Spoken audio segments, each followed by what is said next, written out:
Hello guys, ഇന്നൊരു പയർ തോരൻ ഉണ്ടാക്കിയാലോ. ഇതാണ് പയറും ഉള്ളിയായിട്ടുള്ള മിക്സ് നമ്മൾ ആദ്യമേ അരിഞ്ഞ് വെച്ച്. അതിനുശേഷം പാത്രത്തിൽ കുറച്ച് എണ്ണ വീത്തിയിട്ട് അത് ചൂടായി വരുമ്പം നമ്മൾ അതിലോട്ട് കടുക് ഇട്ട് കൊടുക്കണം. ആവശ്യത്തിന് കടുക് അത് പൊട്ടി വരുമ്പോൾ നമ്മൾ കുറച്ച് ഉള്ളി അരിഞ്ഞ് വെച്ചിരുന്നത് അത് ജസ്റ്റ് ഒന്ന് ഇട്ട് കൊടുക്കാം. അത് ഇട്ട് കൊടുക്കുമ്പോൾ അതിങ്ങനെ തിളച്ച് വരും. അപ്പോഴത്തേക്കും നമ്മൾ കരിവേപ്പില ഇട്ട് കൊടുക്കുമ്പം അതിങ്ങനെ നല്ലപോലെ വരും. അതിന് ശേഷം നമ്മൾ മാറ്റി വെച്ചിരുന്ന അരിഞ്ഞൊക്കെ വെച്ചിരുന്ന പയറും ഉള്ളിയുമായിട്ടുള്ള മിക്സ് അതിലോട്ട് ജസ്റ്റ് ഒന്ന് ഇട്ട് കൊടുക്കാം. നല്ലപോലെ എല്ലാം ഇട്ട് കൊടുത്തതിന് ശേഷം നമുക്കത് നല്ലപോലെ മിക്സാക്കി കൊടുക്കാം. ഇങ്ങനെ നല്ലപോലെ മിക്സാക്കിയതിന് ശേഷം നമ്മൾ ആവശ്യത്തിനനുസരിച്ച് അതിലോട്ട് ഉപ്പിട്ട് കൊടുക്കാം. ഓരോരുത്തർക്ക് അറിയാമല്ലോ ഓരോ കറിക്ക് എത്ര ഉപ്പാണ് വേണ്ടതെന്ന്. അപ്പം നമ്മൾ അതിനനുസരിച്ചിട്ടുള്ള ഉപ്പിട്ട് കൊടുക്കാം. എന്നിട്ട് ആ ഉപ്പിട്ടതിന് ശേഷം നമുക്കതിൽ നല്ലപോലെ മിക്സാക്കി കൊടുക്കാം.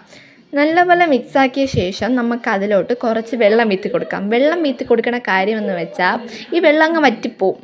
അപ്പോൾ നമ്മളെ പയർ കുറച്ച് നന്നായിട്ട് ഇരിക്കും, നല്ലപോലെ ഇരിക്കും. അതിന് ശേഷം നമ്മൾ തേങ്ങ, മഞ്ഞൾപ്പൊടി, മുളക് പൊടി വെച്ചിട്ട് ഈ പയറിനുള്ള അരപ്പ് അരച്ചെടുക്കുക. ഇതാണ് അതിനുള്ള അരപ്പ്, ഫ്ലേവർ കിട്ടാൻ വേണ്ടിയിട്ടാണ് ഇത്.